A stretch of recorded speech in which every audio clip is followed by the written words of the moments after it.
One of the most famous legends of ancient China is that of the Monkey King, or Sun Wukong, known in China as the main character of the classic novel Journey to the West. The Monkey King created chaos in the skies, and not even the heavenly warriors could defeat him. With the help of Lord Lao Tse and the god Erlang Shen, the best generals in heaven, the Monkey King was finally captured, but nothing could hurt him. Not even a knife or an axe could scratch him, nor was he affected by lightning, thunder or fire. Consequently, Lao Tse put the Monkey King in his alchemy oven and went through a refining process that lasted 49 days. But instead of being burned, the Monkey King came out of the furnace stronger than ever, managing to develop a pair of eyes with which he could see through things through which others could not see. Not knowing what to do with the Monkey King, and seeing that Sun Wukong will take his place, the Jade Emperor, the ruler of the skies, asked Buddha to defeat him. The confrontation between the two began. Buddha smiled at the Monkey King and said, "What a naughty monkey you are! You have no master, and you have not gone through the proper steps of knowledge. How dare you try and take the powers of the Jade Emperor?" The Monkey King replied, "I can shapeshift in 72 forms. I'm immortal, and I can use the clouds to travel 28,000 miles in a single leap. So why can't I take the power of the Jade Emperor?" The answer of Buddha was, "Let's make a deal. If you can get out of my right palm in a single leap, then I will let the Jade Emperor give you his power.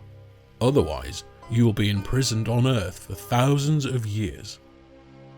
Looking at the Buddha's palm, which was no larger than 30 centimeters, the Monkey King smiled and said quickly, "Are you sure you can handle it?" Buddha replied, "Yes." Thus the Monkey King went to the middle of the Buddha's right palm and felt that the palm was no bigger than a lotus leaf. He made a leap and continued on until he saw 5 giant pillars.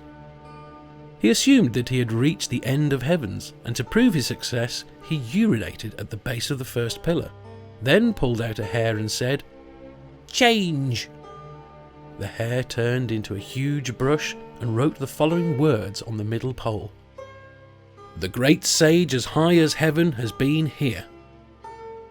The Monkey King came back to the centre of Buddha's right palm with another leap and shouted to Buddha, "I left and returned. Now you should let the Jade Emperor give me his power." Buddha said, "Oh monkey, do you know you're still in my palm?" King Monkey said, "Don't you know that I went to the ends of the heavens and found 5 pillars? I left a mark there. Do you dare to go back with me to check?" Buddha said to him, "I don't need to check. Look down and you will see."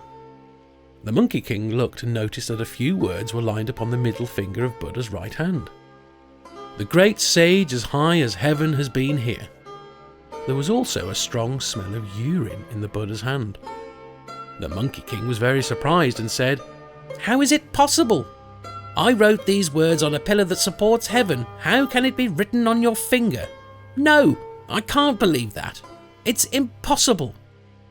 Then the Monkey King tried to escape from Buddha's hand, but Buddha closed his palm and turned his 5 fingers into a mountain of the 5 elements: gold, namely the metal, wood, water, fire and earth, and imprisoned the Monkey King under the mountain, where he remained for 5 centuries.